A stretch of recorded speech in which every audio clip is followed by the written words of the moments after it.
Good morning and mabuhay! I am Cleven Third Elaskiti, your BSPA MM1G student. In this morning, we will be presenting the chapter 13 with the title of Special Journal. What are special journals? Special journals are books of original entries that record a specific type of transaction in a similar nature. Whether it is a special or a general journal, they are both original entry. However, a special journal is other than, meaning to say, the other type of journal except the general journal that we are studying is called the special journal. In using special journal, there are 5 advantages. First, it saves time in journalizing. Second, it saves time in posting. Third, it eliminates the details from the general ledger. Fourth, it improves the division of labor. And last, it aids in management analysis. Why we use special journals? Simply because first, it organizes entries. Each journal is dedicated to a specific type of transaction like sales or purchases, making information easier to find. Second, reduces workload. Instead of one person handling everything, different people can manage in different journals. And the last is avoid overload. Without special journals, the general journal can get very large and difficult to manage because every transaction is recorded there. Unlike in special journals, you only record the specific type of transaction. There are 4 types of special journals. First, sales journal. The second is purchases journal. The third is cash receipt journal. And the last is cash disbursement journal. So now, let's explain the different types of special journal. Let's begin in sales journal.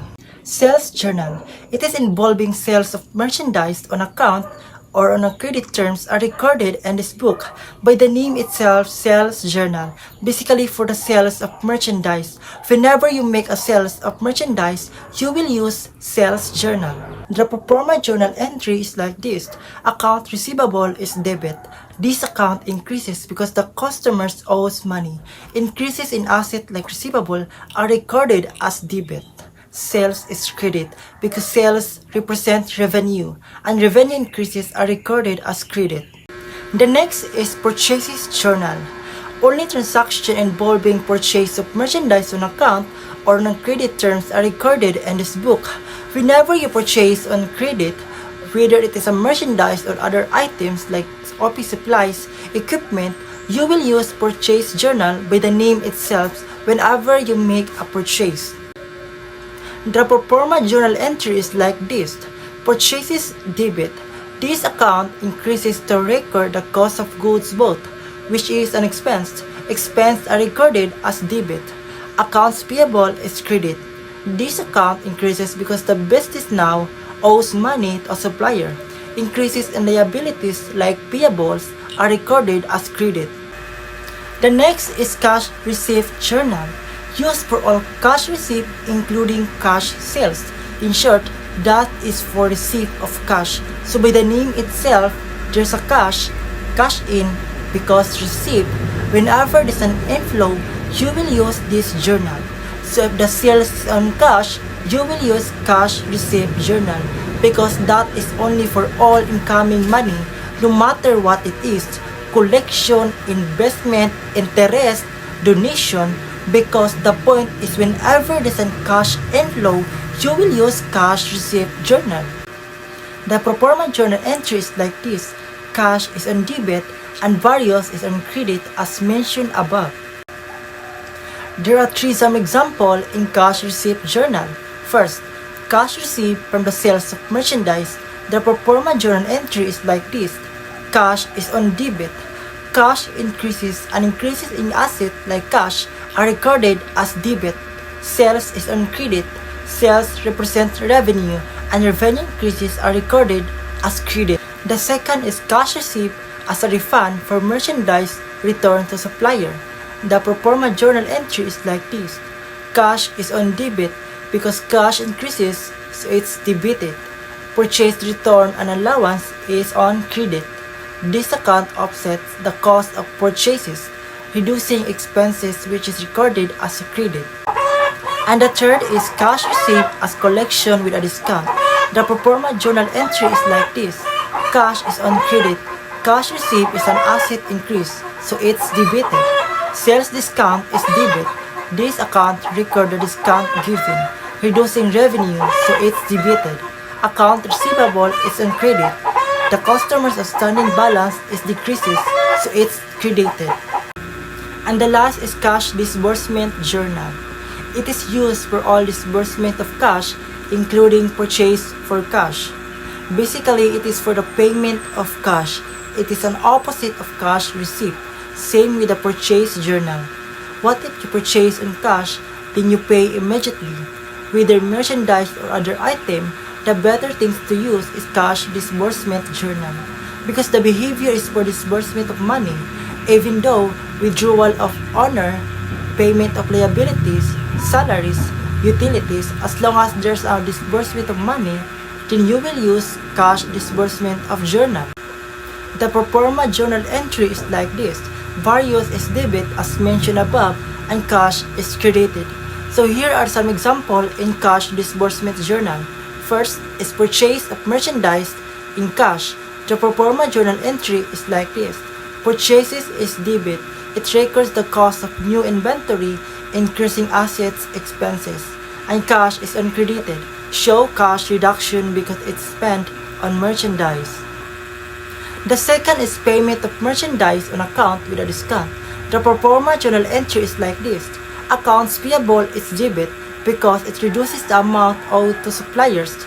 And purchase discount is also debit because it records any discount received, lowering the overall expense. And cash is credited because it decreases cash used to make the payment.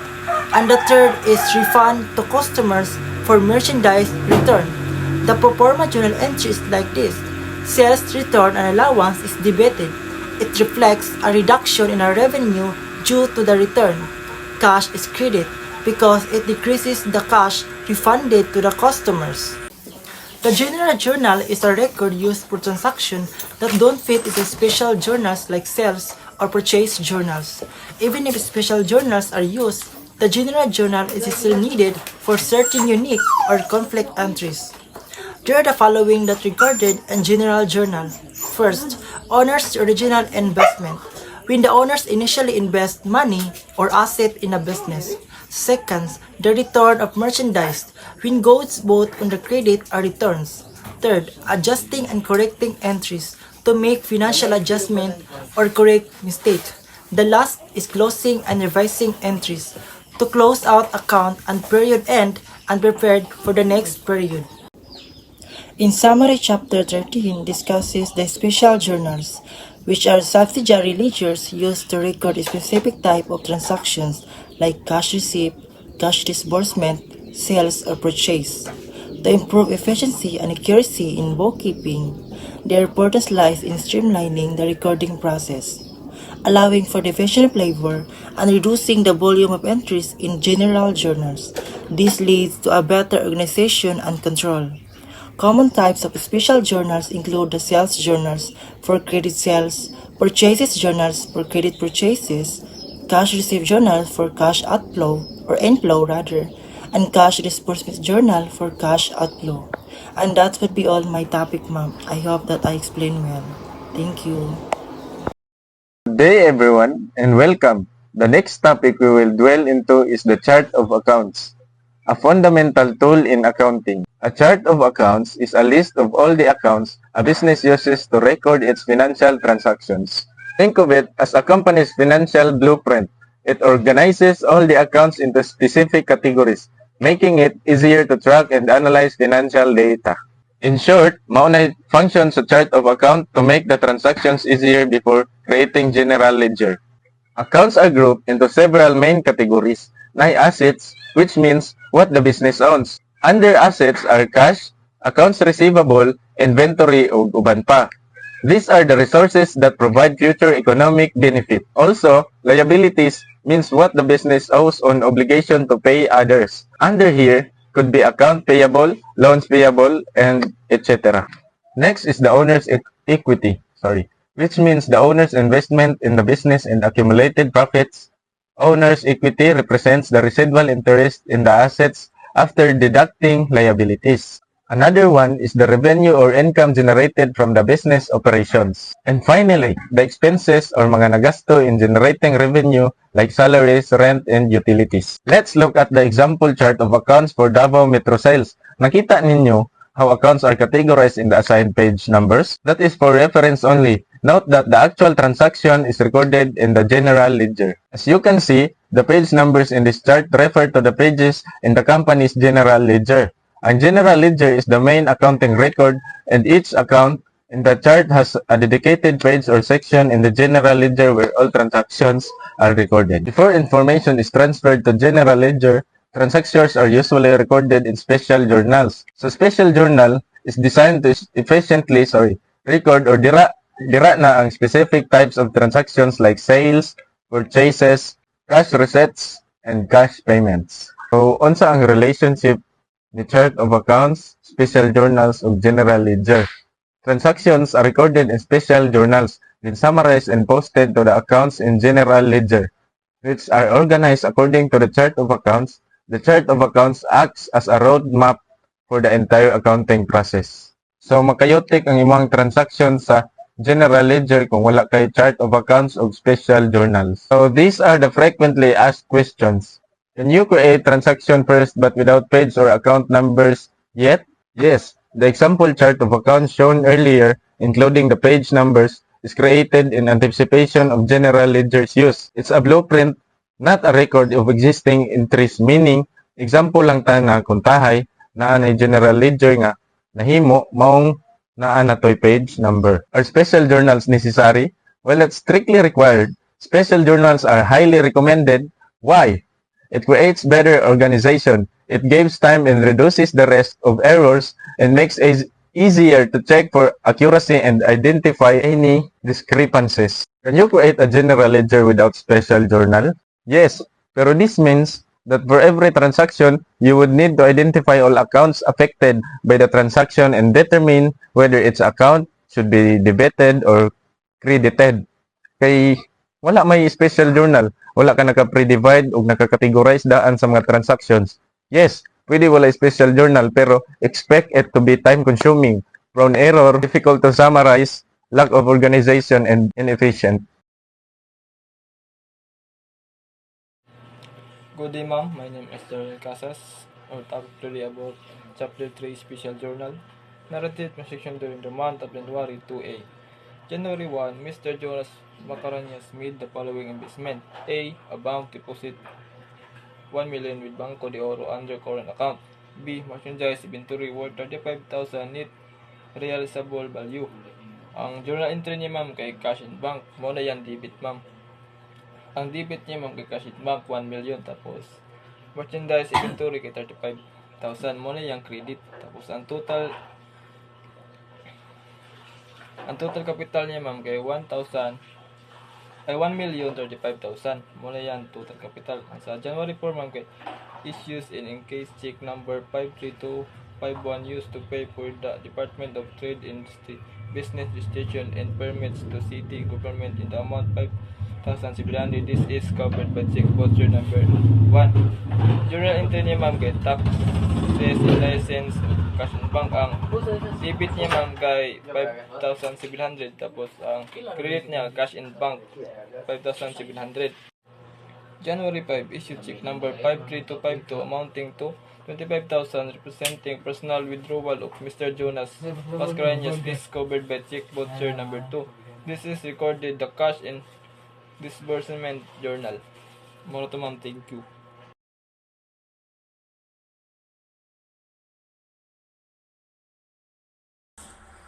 January 6, bought merchandise on account from the following suppliers. On this date, the business purchased merchandise from various suppliers: Robinson, SM Davao, and Gaisano Mall, for a total amount of 120,000. Because the purchase was made on credit, the merchandise was not paid for immediately. Instead, the amount was recorded as accounts payable, representing liabilities on the suppliers. This liability will need to be settled in the future. This transaction is recorded in the purchase journal. January 10.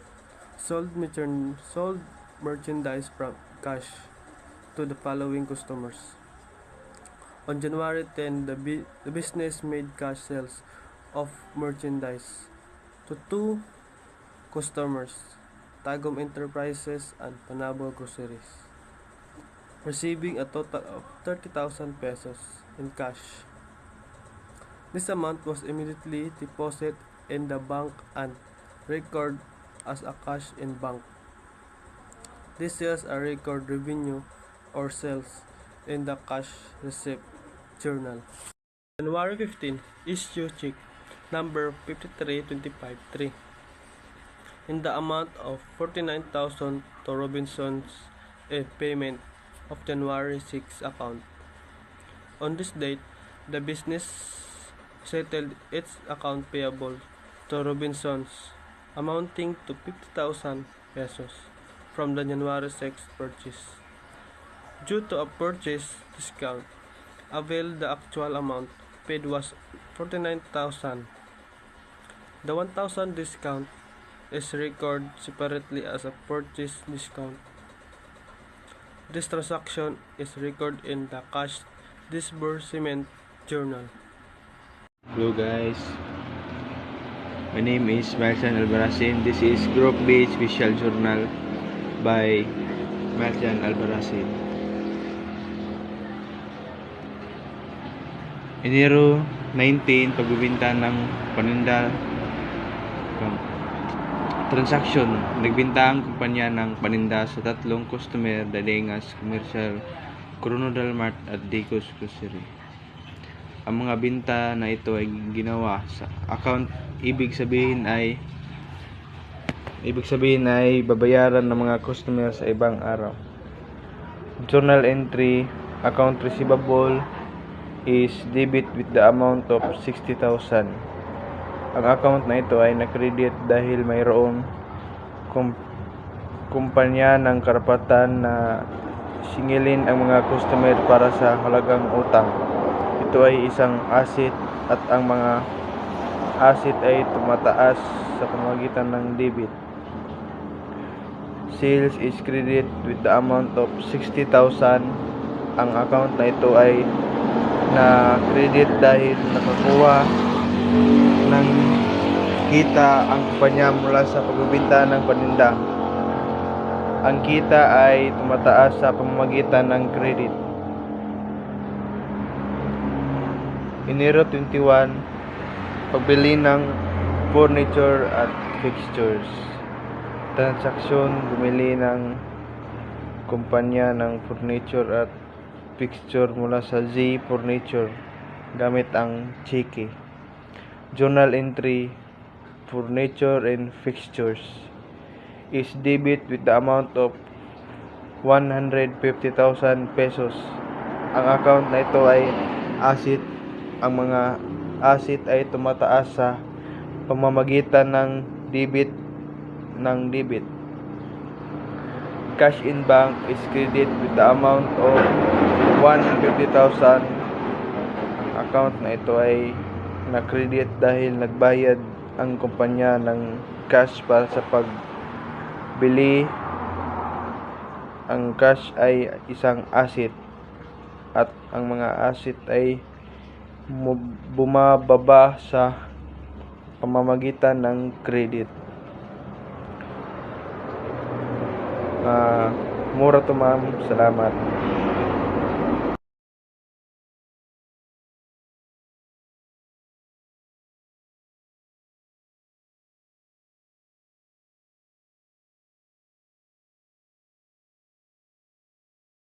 Good day everyone. So chapter 3 Special Journal by Clark James P. Miliama.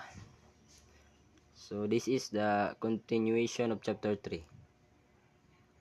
In this video we are going to continuing analyze each transaction. So on January 25, both merchandise for cash from 5375 which is Eve in the amount of 18,000, and issue check number 53255, which is covered by check butcher number 05. This is recorded in the cash disbursement journal. So, purchase 18,000 is a debit. Purchase is an expense account. Expenses increase with a debit. This records the cost of goods purchased. So, cash in bank 18,000 is credit. Cash in bank is an asset account. Assets decrease with a credit. This shows the decrease in cash due to the payment. So, the second one is on January 29, issue official receipt number 001 to the Dingas Commercial. In this amount of 19,400 representing collection from their January 19 account, less 3% sales discount. This is recorded in the cash receipt journal. So, cash in bank 19,400 is debit. Cash in bank is an asset. Assets increase with a debit. This records the cash received. Sales discount 600 is debit. Sales discount is a contra revenue account. Reduce revenue. Contra revenue accounts increase with a debit. This records the discount given. Accounts receivable 20,000 is credit. Accounts receivable is an asset. Assets decreased with a credit. This reduced the amount owned by the customers. So, the last one is on January 30, issue check number 53256 to Mr. Pedro Amandoron in the amount of 20,000 in payment of salaries for the month. This is covered by check butcher number 06. This is recorded in the cash disbursement journal. So, salary expense 20,000 is debit. Salary expense is an expense account. Expenses increase with a debit. This records the salary expense. So, cash in bank 20,000 is credit. Assets decrease with a credit. This shows the reduction in cash due to the salary payment. And that's all my report in this lesson. Thank you.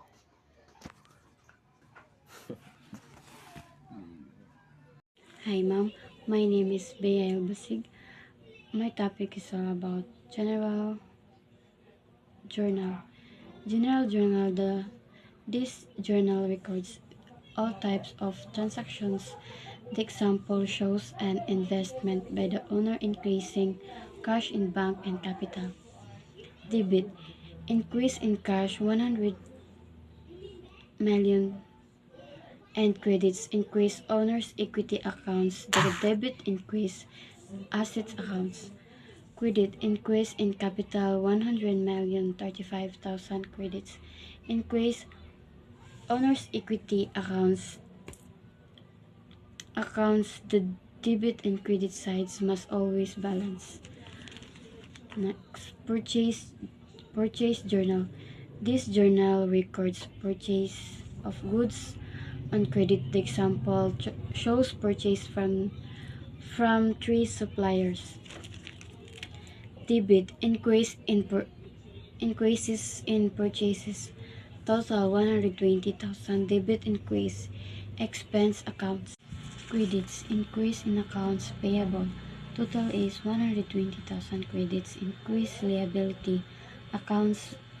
This reflects the company obligation to pay its suppliers later. Number 3. Sales journal. This journal records credit sales. The example shows sales to 3 customers. Debit increase in accounts receivable.